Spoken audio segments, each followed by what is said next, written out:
Hello, and a warm welcome to the Successful Toy Podcast. Thank you for tuning in, whether you're watching us on Facebook, YouTube Live, or listening on Spotify, Google Podcasts, Listening Notes, Amazon Music, Samsung Podcast, Podcast Index. And now we're excited to announce also starting tomorrow at 7 p.m. each and every Saturday, we will be on WWRCK Radio. Joining us today is our special guest. Say your name. Langley Shazer. Hello, everyone. Thank you so much for having me. How you doing today? I am well.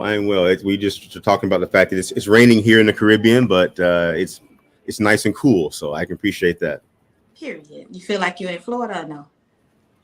I just came from Florida, so I may be a little bit the same, but it's definitely a nice place to be. That's for sure.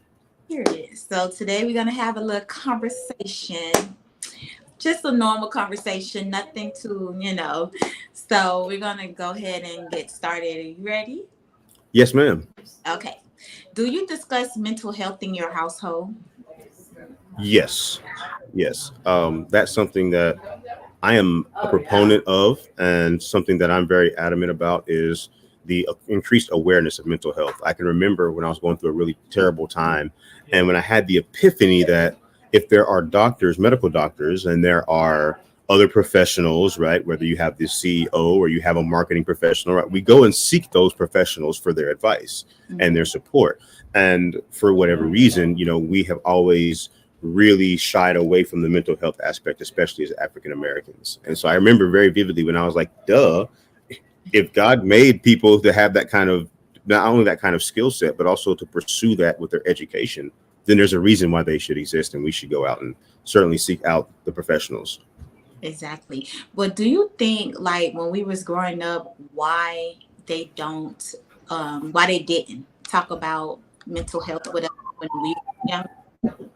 I think that, mental health is something that is really just now becoming, and I hate to say the term mainstream, but I think that the awareness and the reality of its impact is starting to become much more broad, and it's felt much more across a plethora of races and socioeconomic statuses. So growing up, I came out of a generation where it was, you don't cry, you don't talk about your emotions, pull yourself up, do some push-ups. I've talked about this before, the whole bootstrap mentality. And I think that because, especially in a Black community where there were already so many other things that we were fighting against, we didn't want to think that part of that could be ourselves. We wanted to always think that it was external oppression and external prejudices and external things that were keeping us from developing and keeping us from moving forward, not realizing that sometimes it could very well be ourselves that's holding ourselves back. Yeah. How do you manage your own mental health? Gosh, man, that is an ongoing pursuit. It started with therapy, and therapy is something that I believe in, and I continue to try to seek professional assistance at all times, not just when things are going bad. I do want to put that on the record. It's good to go to therapy even when things are going well, because you still have stuff that you want to unpack. You still have stuff that you want to try and understand.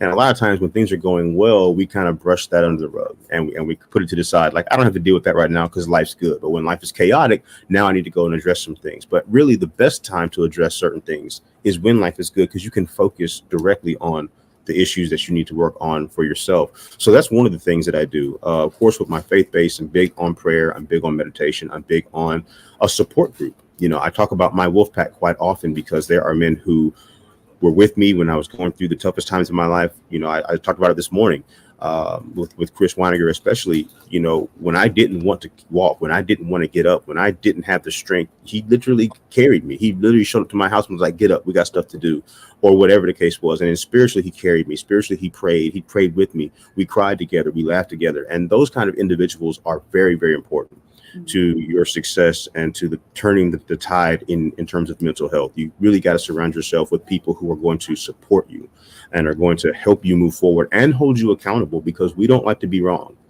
And sometimes we are at fault. Sometimes it's our mistake. Sometimes it's our decision. And we need to make sure that when those things happen, that someone's going to say, hey, that was a bad choice. Hey, I need you to do better. Those things are important. Got you. And I feel everything you say because I'm just learning that go to therapy even when stuff waits things out here and then you want to run to someone to talk your problems to. Like, no, to stay on top of everything and to stay level headed, like go to therapy. Like I'm just like It's that.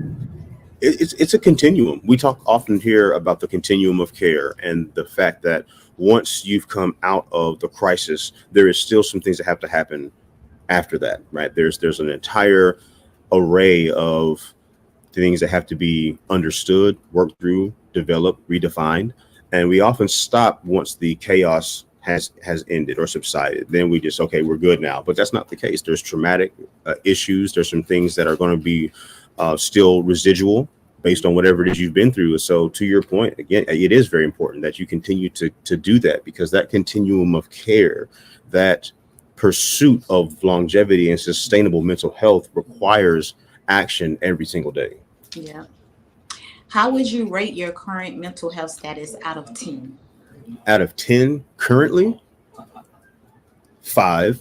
I'll be honest, 5 out of 10. And that's because there's a lot of things happening all at once right now, along with trying to redefine where I want to be, where I want to go. I left a government job, and of course that came with benefits and a pretty decent salary, some things that we all would like to rely on. We like to have. Those are comforts.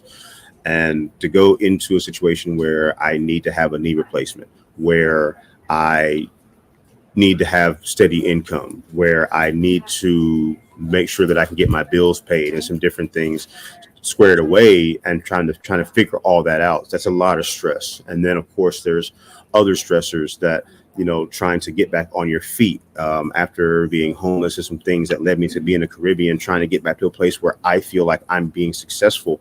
And that's a lot of pressure that I'm putting on myself. So there are a lot of things that are happening right now that are uncomfortable. And even though change comes from a place of discomfort, and we have to try to appreciate that uncomfortable moment, because that's what's molding us.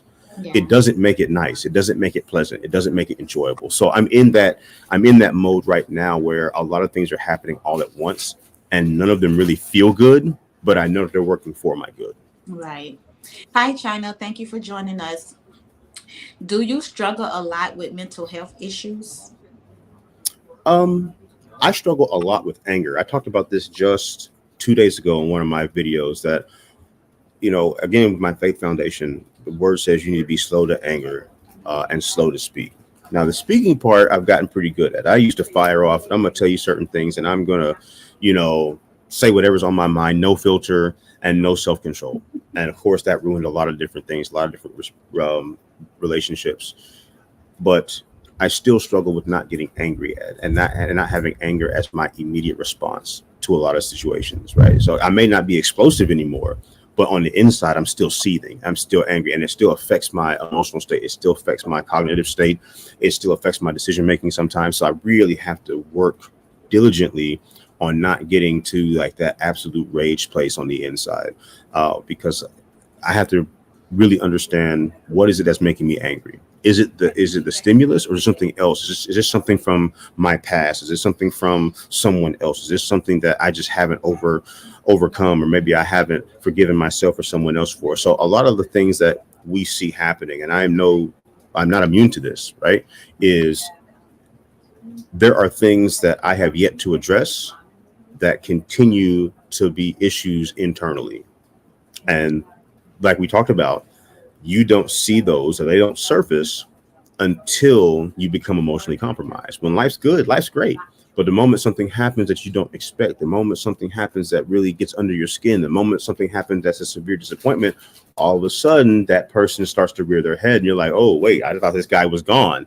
Mm-hmm. And then you have to realize, okay, there's still some work to do. So that's the hardest place for me right now is dealing with anger. Mm. Do you think stress impact your mental health? 100%. 100%. Stress impacts everything. Not only your mental health, but it impacts your physical health, your spiritual health, your emotional health, and then all those things will obviously impact your family, impact your financial health. All those things become collateral damage, if you will, to the stressors that you allow yourself to take on. Now, stress in a lot of cases is a choice.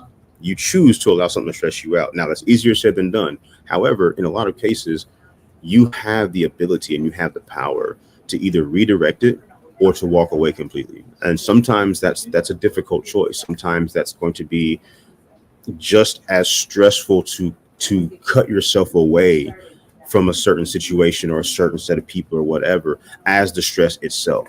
But leaving that situation and in the moment that stress is high is going to be in the long term better for you than staying in a stressful environment, right? Because you see a lot of people who end up crumbling. I mean, sustained stress, no one can survive that. I don't care who you are. If you are under very high stress all the time, at some point you are going to crumble. And I don't know what that looks like for everybody else, but I know that I go into depression. I don't want to talk. I stopped taking care of myself. You know, at one point I was really overweight because I went to work and I was at work early and I was doing my job and all these different things were going on, but I was miserable. Right? I was miserable and I was rude. And so there's a lot of things that we need to be careful of that stress can really affect in the negative. Yeah. Do your personal finances affect your mental health? If so, how? Ooh, you hit me with all the good questions today. 100% it affects me, and that's from my past. I grew up as, you know, my parents worked very hard, but a lot of my friends, because of where I lived, were very affluent. And I grew up like, you know, as a kid, you want to try and have nice stuff and you want to try and, you know, kind of keep up with the Joneses kind of thing. And, you know, you want to try and present yourself as though you belong. And most of my young adult life, I didn't have what everybody else had. I was working hard, but I just couldn't seem to figure it out. Right. And some of that was my choices, but a lot of that was just, you know, I didn't have the same level of support. And not that my parents did anything wrong, but like some, you know, they're silver spoon kids, right? Let's be honest, right? So they had all this stuff handed to them and they were able to continue with that. I didn't have that. So a lot of times I always heard that I was never going to be successful. I was never going to be anything. I was never going to reach my goals, right? So anytime my finances come into play, this goes back to mental health. I go right back in my mind to those moments where they said I was never going to be anything. I was never going to be successful. I was never going to be able to make it. And I hit the panic button, right? And then the panic button creates more stress. So I'm still working on that. That's another very, very hard place for me because of my upbringing when it comes to finances. It really gets me riled up and gets under my skin, but not as much as it used to, but it's still very much a high impact stressor for me. How are you feeling today? Today, I'm okay. Today, I'm okay.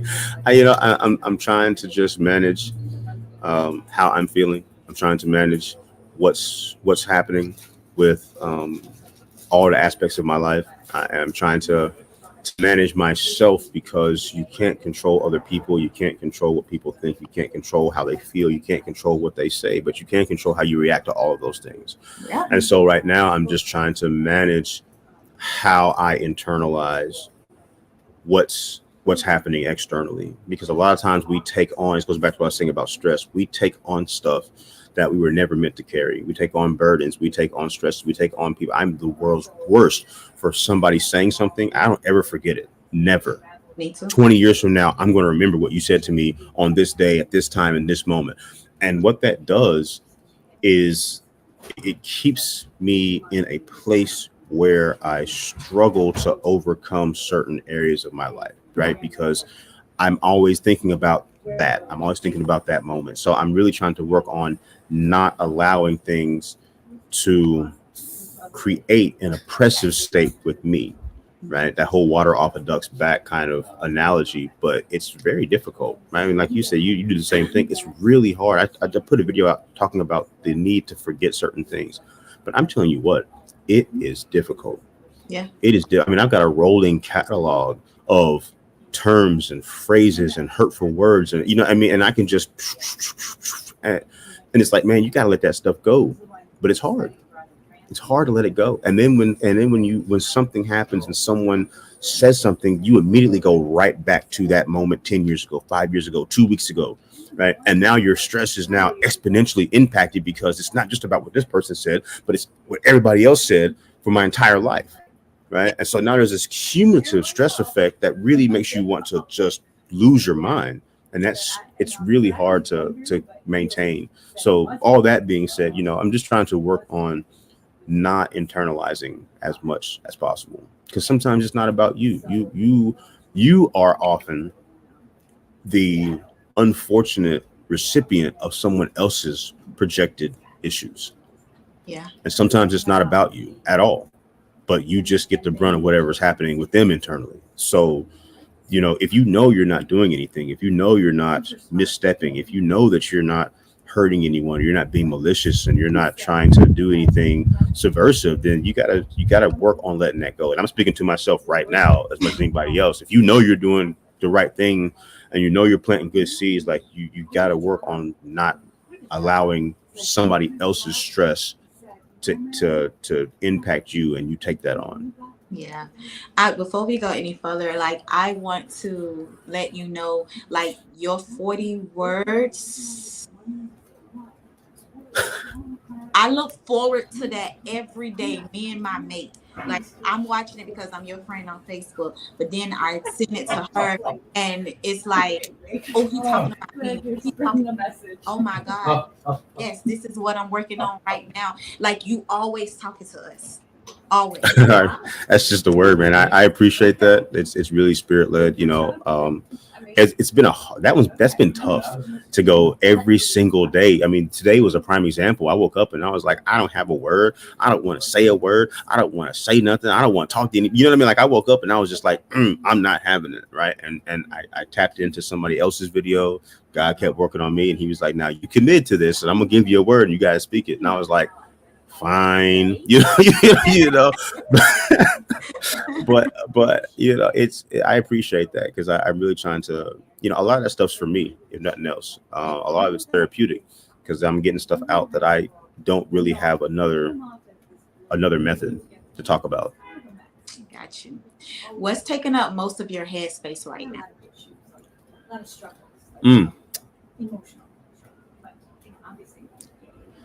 So, not to sound cliche and not to oversimplify it, but the future is what's taking up most of my headspace. What am I going to do next? Where are all these things going? We talk about the podcast, you talk about the book, you talk about the speaking engagements, you talk about all of these different areas that point in the same direction, but I honestly don't know what's going to come of any of it. I'm just trying to make sure I carry the steps out every day.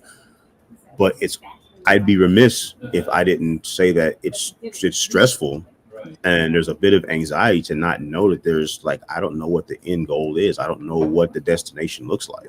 It's just every day you wake up, you're like, okay, I know I got to do this, this, and this. What happens after that?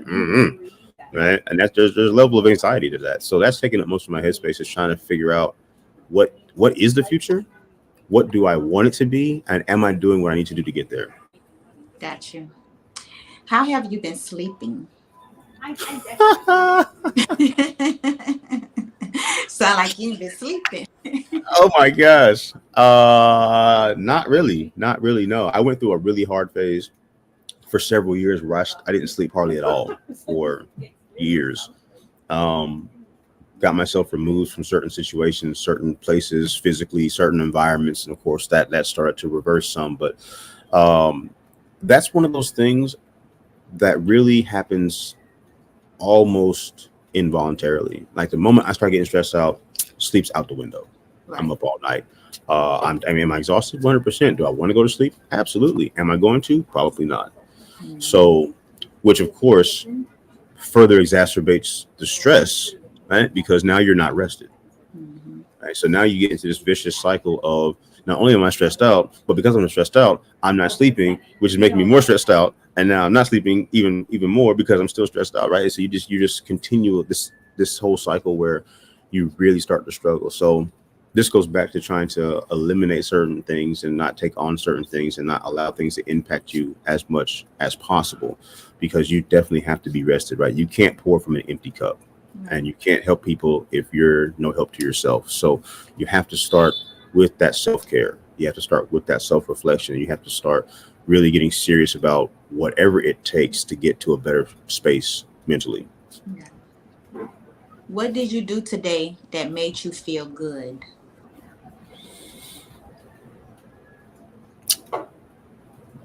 Well, coming on here was great. I was really looking forward to this. Um, this is fantastic. But I really bringing that word in spite of not wanting to was a big victory for me, because there was a time when I'd have been like, nope, I'm not doing it. I don't care, God, if you're telling me. I don't care if you're going to force me.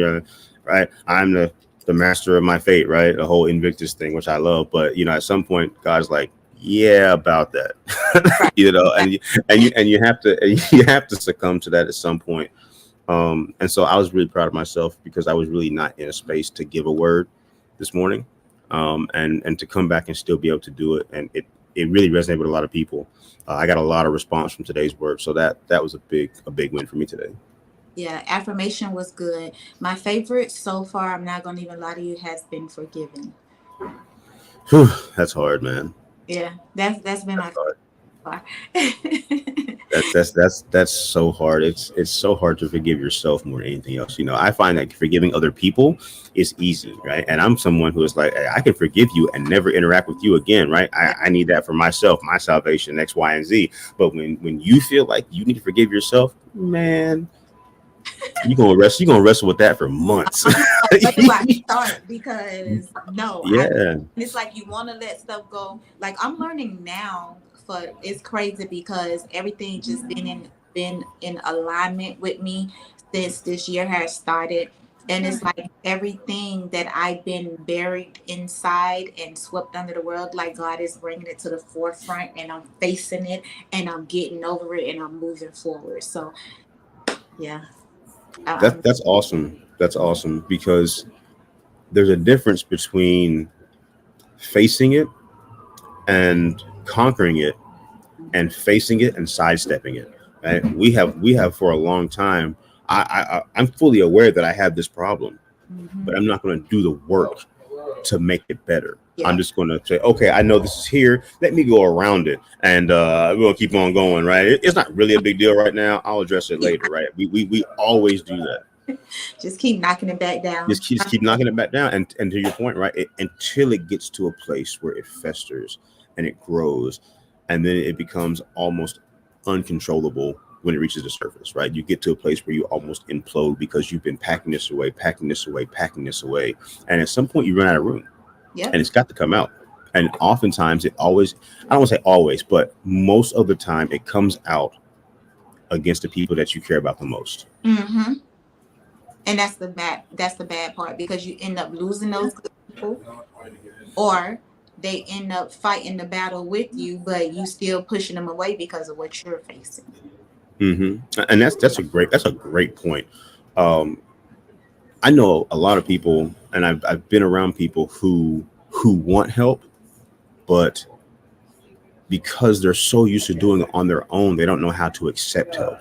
And then when they accept help, it's almost begrudgingly, right? Like this, like, oh, I guess you can help me. And then people are like, well, if you're going to have that kind of attitude, like, why would I continue to give you help if you don't actually want me to support you, right? And I think that comes down to some people identify themselves as superhuman, and because they have worn this cape for so long, it's now platinum and polished and it's shimmering in the sun, that a part of them no longer exists if for some reason they have to put that cape down.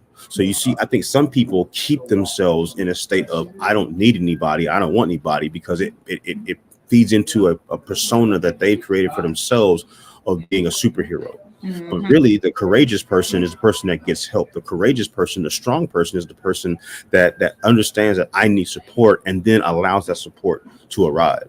Yeah. Right. So I like to dispel that while we're having this conversation. Being tough, and I talk about that with young men, being tough, being stoic, being macho, that's antiquated, and that has no place in the modern world, because it has done nothing but create division and problems and issues with people interpersonally. Yeah. And the same holds true when we talk about receiving help and assistance, right? Put your pride away, put your cape down. We all know you're great. Having help and having assistance does not make you less of a superstar. It makes you a human being. Yep. That was awesome. Let the people know how to find you. Tell them everything that you have going on. Like, let them into your world. Yes. Again, thank you so much for having me. This has been a great conversation. I didn't know what to expect, but this has been most needed for me. If for no one else listening this afternoon, you can find me. I'm on Facebook, Langley Casual Word Shazer. My I guess professional page or whatever you call that, public figure page is just Langley Shazer. You can find me on Instagram at The Casual Word. You can email me at thecasualword@gmail.com. I do have a new revamped website coming, thecasualword.com. Will be up and running soon. We're still working out some things, adding some final details. Of course, you can tune in to Casual Word Radio, my podcast, anywhere you get podcasts. We are on all platforms. And just right now in the middle of a Black History VI History series. Of course, February is VI Black History Month, but March is actually Virgin Islands History Month. So we're kind of merging the two and highlighting stories of modern trailblazers, modern inspirational people who are doing great work in and for their communities. So that's what we got going on right now, guys. I'm super accessible. You can DM me, you can email me, you can message me on any of the social media platforms. I will get back to you. That's what's up. As we bring another fantastic episode to a close, I want to extend a heartfelt thank you to everyone who's been with us today. Your support means the world to us. So please, if you enjoyed the show, go ahead and like, subscribe, and drop us a comment across all platforms: Facebook, YouTube, Spotify, Google Podcasts, Listening Notes, Amazon Music, Samsung Podcasts, Podcast Index, and not forgetting our listeners on WWRCK Radio. Don't miss out on our exclusive Are You Successful merch, and grab my free ebook, 10 Things People Don't Tell You When Running a Business, available now on my link tree at Successful Toy Podcast. For those of you with music you would like to be featured on my show, send it over to successfultoy@gmail.com. And if you're interested in being a guest and sharing your story, shoot me an email at successfultoy@gmail.com. Can't wait to have you join me again for the next show. Until then, bye.